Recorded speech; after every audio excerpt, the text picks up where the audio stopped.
Está escuchando el podcast de Graceway Crecer a Fondo con Dr. Jeff Adams. Hola amigos y bienvenidos a este podcast Crecer a Fondo. Y si tú quieres crecer en tu vida, mejorar, cambiar, transformarse, todo esto, entonces estás en el lugar correcto. Este podcast es un podcast de Graceway, una iglesia en la ciudad de Kansas, en los Estados Unidos, y puedes suscribirte en cualquier lugar en donde buscas tus podcasts, o sea, Google, Apple, Spotify, lo que fuera. Aquí estamos. El día de hoy vamos a seguir con el estudio del libro de Nehemías en el Antiguo Testamento. Específicamente, estaremos en Nehemías capítulo 12. Comenzando el capítulo. Pero antes de entrar en Nehemías capítulo 12, yo quisiera leer unos versículos del Nuevo Testamento, comenzando con Juan capítulo 10, el versículo 10, cuando Jesús dijo, yo he venido para que tengan vida y para que la tengan en abundancia. Luego, en Juan 7, versículo 38, encontramos estas palabras. También son del Señor Jesús. El que cree en mí, como dice la Escritura, ríos de agua viva correrán de su interior. Uno más de Juan. Juan capítulo 15, versículo 11. Estas cosas les he hablado para que mi gozo esté en ustedes y su gozo sea completo. Otro ejemplo más de Juan. Juan 16, versículo 24. Hasta ahora no han pedido nada en mi nombre. Pidan y recibirán para que su gozo sea completo. Y parece que el apóstol Juan jamás olvida estas palabras de su Señor, porque en su primera carta, primera de Juan 1:4, Juan dice, estas cosas escribimos nosotros para que nuestro gozo sea completo. Yo veo un patrón, yo veo algo en común que tienen todos estos versículos que he compartido. Y por supuesto hay más, pero esto me lleva a hacerte una pregunta. ¿Por qué es que tantos cristianos están tristes y deprimidos? Y claro, entiendo que hay momentos de tristeza, hay tiempos para pasar por un tiempo deprimido por las razones correctas, entiendo totalmente, pero no como su estado normal. Y hay tantos creyentes deprimidos, tristes, como su estado normal, algo que sigue y sigue y sigue. Entonces, ¿qué está pasando? En este mismo libro de Nehemías que estamos considerando, en capítulo 8, versículo 10, encontramos estas palabras famosas. El gozo del Señor es su fortaleza. Bien, entonces, ¿qué pasa? ¿Qué sucede? En esta parte final de Nehemías, el pueblo hebreo restablece los fundamentos de la sociedad hebrea. Y nosotros hemos estado aprendiendo ciertas lecciones y aplicaciones para el día de hoy sobre los fundamentos de la comunidad de fe, o sea, la iglesia. Pensando no en un edificio que comúnmente decimos que ahí está la iglesia, hay tantas iglesias, no. En un sentido bíblico, cuando estamos hablando de iglesia, estamos hablando de una asamblea, una congregación, gente, no paredes, no techos, estamos hablando de gente. En Nehemías capítulo 12, si te estás adelantando, estás viendo que Nehemías capítulo 12 es otro capítulo de la Biblia que tiene más listas de nombres aburridas. Y gracias al Señor, no les voy a leer todos estos nombres en este podcast. Pero para mí, clave para entender este capítulo es lo que encontramos en el versículo 43. Nehemías 12:43. Aquel día ofrecieron muchos sacrificios y se regocijaron, porque Dios les había dado gran alegría. También se regocijaron las mujeres y los niños, y el regocijo de Jerusalén se oía desde lejos. Fíjense. Es clave para entender y aplicar este capítulo, este gozo, regocijo, alegría. Y lo importante para mí también es observar que este regocijo, esta alegría, sucede en la asamblea de todos juntos. Es decir, lo que tenemos aquí es un regocijo congregacional. Ahora, si uno lee cuidadosamente el Nuevo Testamento, encontrará algo interesante. De las 77 ocurrencias de regocijo en el Nuevo Testamento, todas, excepto posiblemente 2 o 3, están en forma plural o en el contexto de las relaciones interpersonales. De los 59 usos de la palabra alegría, todos menos 8 también están en un contexto plural o relacional. Entonces llegamos otra vez a la pregunta con la cual comenzamos el día de hoy. ¿Por qué entonces hay tantos creyentes en Cristo Jesús deprimidos, tristes, día tras día tras día?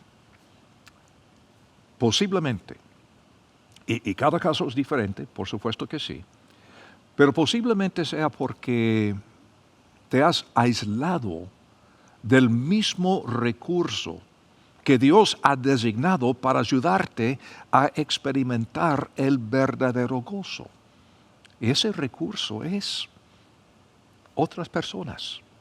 Es decir, un gozo que se encuentra en la congregación. Y digo la congregación de nuevo en sentido bíblico, no en sentido de que el culto dominical de la iglesia, no. Digo en este entorno congregacional de personas en una comunidad. Una comunidad de relaciones interpersonales.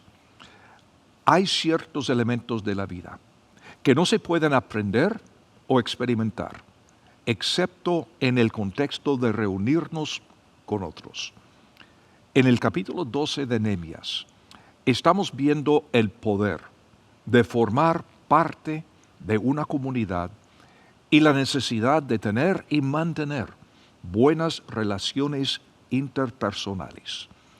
Y quisiera compartir mis propias observaciones de este capítulo, hablando de 3 poderes que podemos encontrar en este gozo colectivo, este regocijo congregacional, digamos.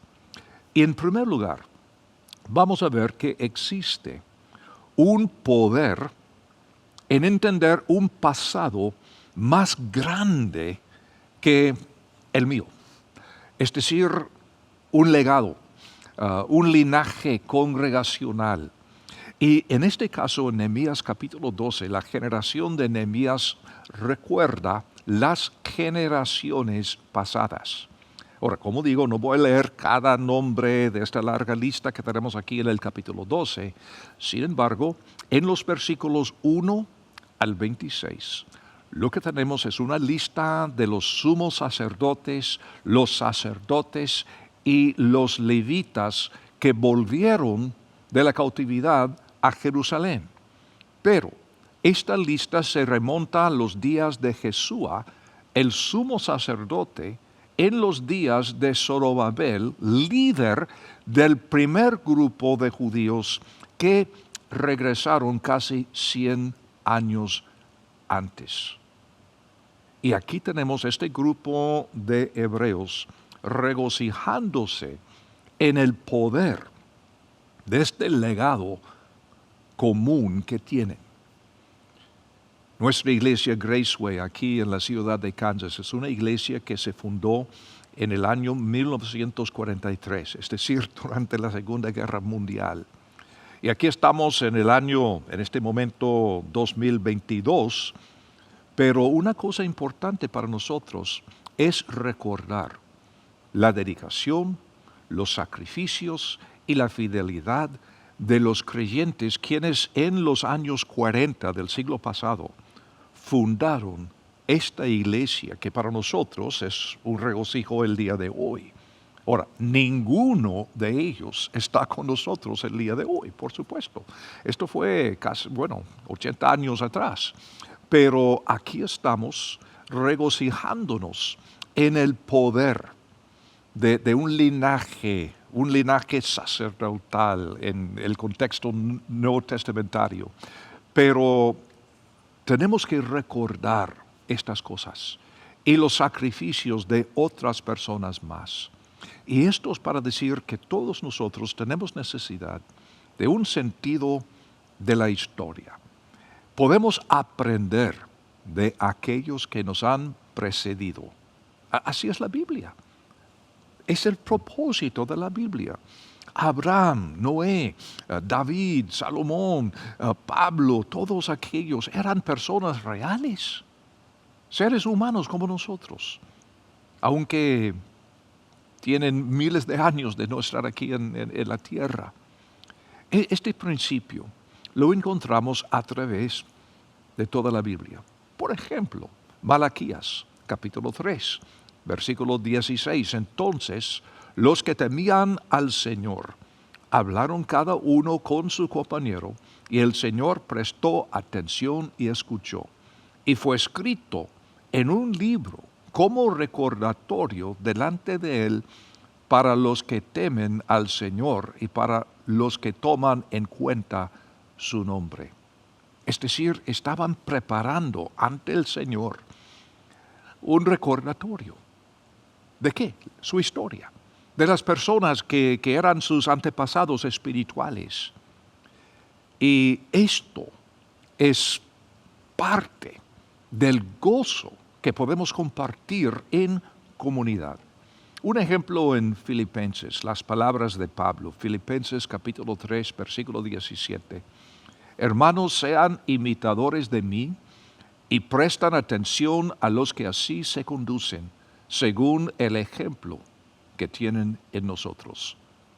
Pablo se prestaba como modelo, como patrón, como mentor en este sentido, para otras generaciones. Y fíjense que hasta el día de hoy, 2000 años después, estamos siguiendo el ejemplo de Pablo. Claro que vivía otra cultura, otro tiempo y sus circunstancias muy diferentes a las nuestras. Pero aún así podemos ver elementos de su carácter, de su personalidad, de su fe, que son ejemplos para nosotros hasta el día de hoy, en cualquiera que sea la cultura. Primera carta de Pablo a los tesalonicenses expresa lo mismo. Primer capítulo, versículo 6, también escribió Pablo, se hicieron imitadores de nosotros y del Señor, recibiendo la palabra en medio de gran tribulación con gozo del Espíritu Santo. Encontraron su gozo en recordar el modelo de sus antepasados espirituales en ese sentido. Para nosotros yo creo que se nos presentan ciertas aplicaciones prácticas. La importancia, por ejemplo, de leer buenas biografías. Y fíjense, de cualquier tipo, incluso de no creyentes, podemos aprender de los actos de valor, por ejemplo, o momentos de buen carácter de personas que posiblemente ni sean creyentes, pero son seres humanos creados a la imagen de Dios. Y podemos aprender de lo bueno y de lo malo. Y podemos también, en este mismo sentido, hacer amistades con gente diferente. Cuando limitas tu interacción solo a personas que ya son como tú, ¿cómo es que vas a crecer? Estás viéndote en un espejo. Y claro, queremos tener amistades que comparten nuestros valores y nuestra fe y todo esto. Pero Dios también usa a otras personas para enseñarnos. Y podemos aprender de las personas que no son como nosotros. Si yo solamente ando con otras personas que ya son iguales que yo, en lo que creemos, en lo que pensamos, ¿cómo es que voy a crecer? Va a ser bastante difícil. Y por eso, por supuesto, hay relaciones tóxicas que tenemos que cortar. Entiendo totalmente. Pero hay personas en este mundo muy buenas, muy buenas. Y podemos aprender unos de los otros. Y si entramos en la relación con esta meta, entonces así es que el Espíritu Santo a lo mejor nos va a abrir una puerta para compartir en una forma normal, natural, orgánica, nuestra fe con esta persona. Y puede ser que sí o que no, que acepte, pero así es la vida. No todos van a aceptar. Pero nuestra meta es compartir nuestra fe con los demás, no martillando con la Biblia encima de personas que todavía ni saben qué es, pero estableciendo amistades, amando al prójimo, dijo el Señor. No al miembro de la iglesia, no, al prójimo, nuestro vecino, sea o no cristiano, amando a estas personas, entonces tendremos oportunidad para compartir el Evangelio y aprender algo nosotros también de su ejemplo. Y otra sugerencia muy práctica es conocer a creyentes mayores de edad para aprender de ellos. Cuando estoy trabajando con otras personas y enseñándoles lo que es ser un discípulo del Señor Jesús y todo esto, siempre digo que necesitamos 3 clases de personas en nuestra vida. Necesitamos a personas como Pablo, mentores. Y no es necesariamente una relación formal. Por ejemplo, si alguien se me acerca y me pregunta, hermano, ¿usted podría ser mi mentor? A lo mejor voy a decir que no. Es una relación que se desarrolla de una forma orgánica, normal, natural, sucede. Y otra clase de persona que necesitamos son personas como Bernabé. Una persona para estar a nuestro lado, un amigo de confianza y sabemos que venga lo que venga, siempre podemos contar con esta persona. Y también necesitamos a discípulos, protégés. Necesitamos a las personas que nos están viendo a nosotros como mentores. Así que estamos buscando esta variedad de relaciones. ¿Para qué? Para crecer todos nosotros. Así que una de las lecciones que podemos aprender aquí en Nehemías. Otra lección que podemos notar aquí es el poder de la alabanza y la adoración congregacional. La muralla fue dedicada con canto, alabanza y acción de gracias. Vamos a buscar aquí en Nehemías capítulo 12, esta vez los versículos 27 al 29, y vamos a notar los elementos de alabanza, adoración, acción de gracia, etc. Nehemías 12, versículo 27. Para la dedicación de la muralla de Jerusalén, buscaron a los levitas de todos sus lugares a fin de traerlos a Jerusalén para celebrar la dedicación y la fiesta con alabanzas y cánticos, con símbolos, liras y arpas.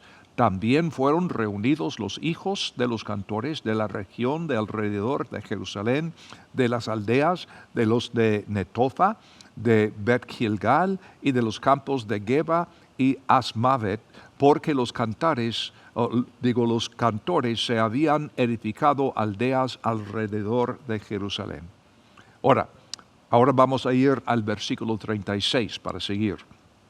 Y sus hermanos, Semaías, Azareel, Melali, Gilali, Maí, Natanael, Judá y Unani iban con los instrumentos musicales de David hombre de Dios, y el escriba Esdras iba delante de ellos.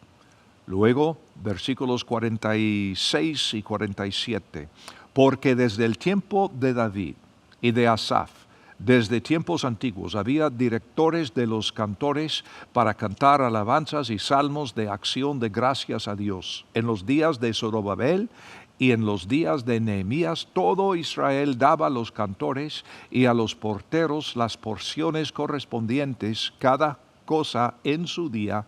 Ellos consagraban sus porciones para los levitas y los levitas consagraban la porción para los hijos de Aarón. Qué interesante.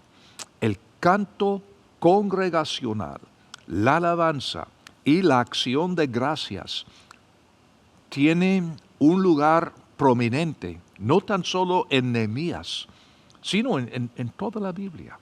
Tenemos un libro grande en el Antiguo Testamento que se llama Los Salmos. Los Salmos se escribieron para cantarse, acompañados por música, instrumentos de cuerda, tambores, etc. Y con danzas, fíjense. Los salmos. El rey David estableció órdenes especiales de músicos. Jesús cantó con sus discípulos. ¿Y qué decimos del libro de Apocalipsis? Que está lleno de momentos de alabanza climática en el cielo y en la tierra. El problema no es el estilo de música, sino la sustancia y lo que representa. Qué lástima que la música siempre es controvertida en algunas iglesias. Y entiendo porque nos apegamos emocionalmente a la música muy rápidamente y pensamos que esta es la única clase de música que se puede usar para alabarle al Señor. Hombre, yo recuerdo cuando yo y mi familia llegamos a Centroamérica hace muchos años. Entramos en algunas iglesias y no había tantas iglesias en aquel entonces, pero ¿qué estaban haciendo? Cantando los himnos de los alemanes de hace siglos atrás. Y son buenos himnos, claro que sí, pero estuve pensando, aquí estamos en la América Latina con una historia tan rica de música, de alegría. Y aquí estamos en la iglesia del Señor Jesucristo cantando solemnes los himnos de los alemanes de hace siglos atrás. No hacía sentido. No es el estilo. Y estoy seguro que en el contexto cultural de los alemanes hace siglos que hacía un sentido perfecto, pero cada cultura es diferente. Cada tiempo es diferente. La música cambia y todo esto. Miren, he tenido la experiencia de estar en 6 continentes, en no sé cuántos países, y en tantas iglesias, y he visto música como no te puedes imaginar. Es algo tan bello. No es el estilo. No es decir que no, la batería es instrumento de Satanás, también la guitarra. ¿No? Ya gracias a Dios en muchos lugares hemos pasado un poco más allá, pero la música ha de ser algo que genera energía, alegría, gozo. Efesios 5, 18 al 20. Y no se embriaguen con vino, pues en esto hay desenfrío. Más bien, sean llenos del Espíritu, hablando entre ustedes con salmos, himnos, canciones espirituales. ¿Qué estamos diciendo? Hay lugar para todo tipo de música, cantando y alabando al Señor en su corazón, dando gracias siempre por todo al Dios y Padre en el nombre de nuestro Señor Jesucristo. También Pablo decía algo muy similar a los colosenses, Colosenses 3:16. La palabra de Cristo habite abundantemente en ustedes, enseñándose y amonestándose los unos a los otros en toda sabiduría, con salmos, himnos, canciones espirituales, cantando con gracia a Dios en su corazón. El Salmo 22, versículo 3. Pero tú eres santo, tú, fíjense, que habitas entre las alabanzas de Israel. Salmo 40, versículo 3. puso en mi boca un cántico nuevo, una alabanza a nuestro Dios. Muchos verán esto y temerán y confiarán en el Señor. Ahora, ¿cuáles son algunos puntos de aplicación para nosotros viendo esto? Viendo esta celebración en la dedicación de la muralla de Jerusalén en los días de Nehemías y pensando en las palabras de Pablo en el Nuevo Testamento, lo que podemos decir es que la adoración congregacional es algo que no puedes hacer en casa solo. Es decir, que puedes poner música de alabanza y cantar en tu casa, pero no es igual a lo que es estar en una asamblea de personas alabando al Señor. Honestamente, aquí tenemos una ventaja de una congregación más grande sobre una más pequeña, pero aún en la congregación más pequeña de 4 o 5 personas, hay algo especial en unir nuestras voces.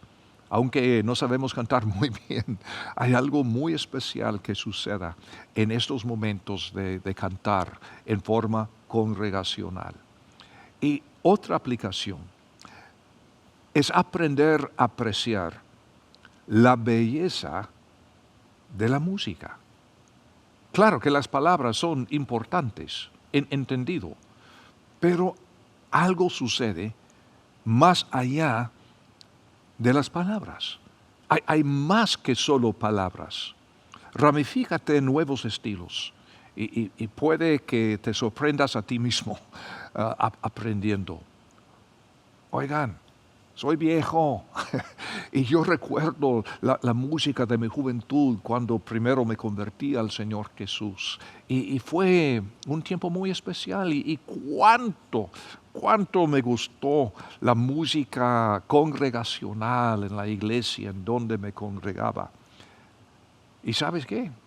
La música ha cambiado totalmente.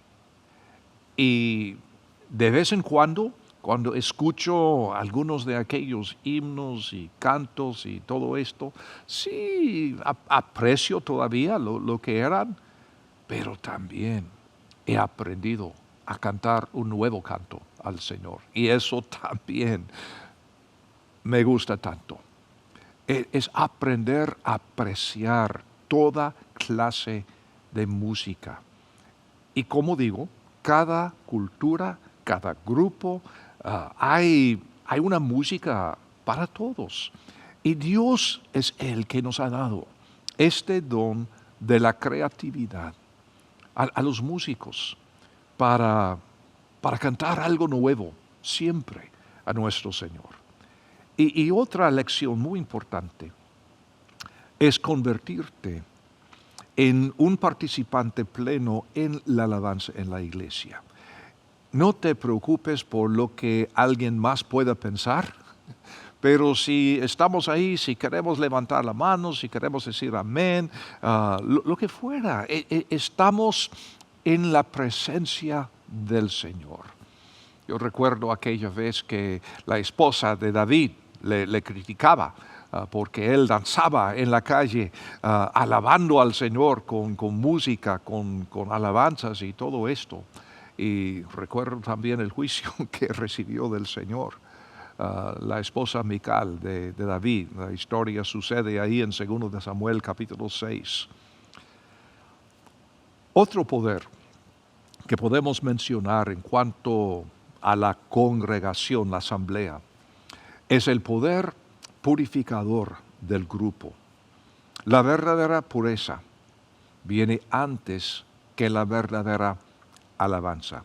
Es interesante lo que encontramos aquí en Nehemías capítulo 12, versículo 30, que dice: los sacerdotes y los levitas se purificaron y purificaron al pueblo, las puertas y la muralla. Es decir, antes de que comenzara la alabanza y la adoración, todos y todo lo involucrado se purificaron, incluso las paredes y las puertas. Ahora, qué interesante. pureza, dejar de lado el pecado, pero también simplemente quiere decir guardarse de cualquier cosa que sea impura, sucia, podrida, etc. Y si estoy en la iglesia preocupado porque estoy pensando qué van a pensar los demás, es un pensamiento tóxico y no puro. Si estoy ahí para alabarle al Señor, entonces esto ha de ser mi enfoque, un enfoque puro. Hay tanto que podemos aprender. Hay una dimensión en el tratamiento de la impureza que ocurre en un entorno grupal. Obviamente hay un nivel muy personal de tratar con el pecado y también entendemos el sacerdocio del creyente. No tenemos que pasar por nadie para llegar a Dios. Sin embargo, hay algunas instrucciones especiales en las Escrituras, como por ejemplo, Santiago capítulo 5, versículo 16 dice, por tanto, confiésense unos a otros sus pecados y oren unos por otros, de manera que sean sanados. La ferviente oración del justo, obrando eficazmente, puede mucho. Y es importante observar que la sanidad es mucho más amplia que simplemente la sanidad física. Estamos hablando de una sanidad espiritual, emocional, mental, lo que fuera. Se puede aplicar a todas estas cosas. Estamos hablando aquí de un entorno, no simplemente un evento. Ahora parece que andamos con una lista de chequeos. Ahora vamos a tener un tiempo para confesar y luego vamos a... No, es un entorno.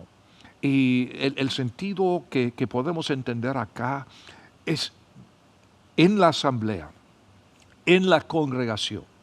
Y como digo, no estoy hablando tan solo del culto dominical, estoy hablando de todas las relaciones que existen en el cuerpo de Cristo. Es un entorno que promueve lo que es ser honestos, transparentes, confesando pecados. Si te ofendo, entonces te voy a confesar. Y todo esto, mantener estas relaciones interpersonales. Y claro que cuando hay pecados específicos los vamos a tratar de forma bíblica, entiendo todo esto, pero Gálatas capítulo 6, versículo 1, que habla de llevar las cargas de otros hermanos, es más que el pecado solo.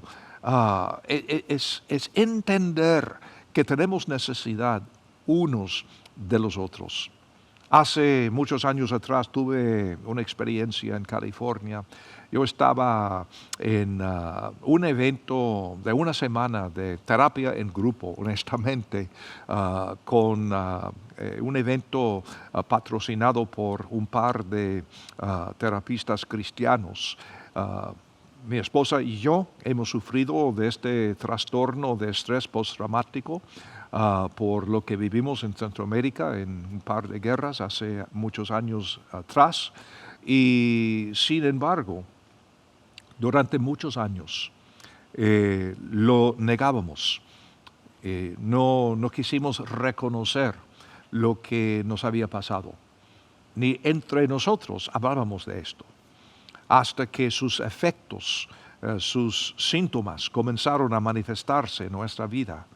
Y yo recuerdo cuando estaba en este entorno congregacional, con otras personas más, hablando de nuestras luchas y hablando de nuestras tentaciones y sufrimientos y trauma y estrés, etc. Mi tendencia natural, y yo creo que es un factor en la vida de muchos varones, sobre todo, decir que no, estoy bien. Me cuesta, les estoy confesando en este ambiente congregacional, me cuesta decir, necesito ayuda. Yo no quiero imponer, no quiero molestar a otras personas más, entonces es más fácil decir, no, estoy bien, gracias a Dios, todo está bien, todo bien, y puede ser que mañana muera. Así soy, y así somos muchos de nosotros. Pero en ese ambiente, el penúltimo día, fui a dormir Y esa noche no pude dormir, nada, porque tenía lo que llamamos flashbacks. Estaba experimentando memorias de trauma en mi vida, como si fuera una película sin fin que estaba pasando por mi mente aquella noche. Y en la mañana, la última sesión que íbamos a tener, yo luchaba porque yo soy una persona que no me cuesta normalmente dormir, duermo bien, pero esa noche no pude dormir ni un momento. Y entonces decía yo, bueno, que necesito ayuda, pero no quiero ser el enfoque de atención. Y bueno, si otra persona más diga que necesita ayuda, pues entonces le doy la palabra. Y Señor, si tú quieres que yo diga algo, entonces esta es la señal que estoy buscando. Llego en la mañana, tenemos un grupo de varias personas y el terapista dice, ajá, ¿y quién tiene algo que decir? Y de repente otra persona dijo, bueno, yo sí necesito tal y tal y tal. Y yo decía, gracias al Señor, entonces me mantengo con la boca cerrada. Pero dentro de pocos minutos se resolvió la situación y el terapista dijo, ¿y quién más? Silencio. ¿Quién más? Y dentro de mí, el Espíritu Santo. Bueno, yo sí. Entonces el terapista me dice, ajá, ¿y qué? ¿Qué tal?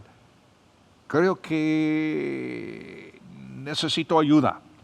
Ah, de veras, necesitas ayuda. Sí, ¿qué pasa? Entonces le conté a él y bueno, a todo el grupo lo que me había pasado en la noche sin dormir, por eso de esta película sin fin en mi mente. Y él me dijo, ajá, pues háblanos de qué estabas viendo. Oh, no puedo decir lo que estaba viendo, que fue muy feo. No, un poquito solamente. Entonces comencé a contar y dentro de segundos, literalmente, yo estaba llorando como un bebé, sin poder controlarme, llorando y parecía horas. Y después al controlarme, sentí una vergüenza y el terapista dijo, 5 minutos te costó. Y ahora esta película en tu mente, ¿qué tal? Se me fue. Ajá, ¿y qué hiciste? Yo dije, necesito ayuda. Correcto. Y me dijo, ¿y la próxima vez que algo parecido te suceda, qué vas a decir? Necesito ayuda. Nos cuesta, somos seres tan independientes. Y pensamos que yo y Dios, y bueno, solo eso necesito, pero Dios nos ha hecho con la necesidad de otras personas más. En el Nuevo Testamento, ¿cuántas veces tenemos estas frases, unos a otros, unos con otros, etcétera? Así nos ha diseñado el Creador. Hermanos, tenemos necesidad unos de los otros.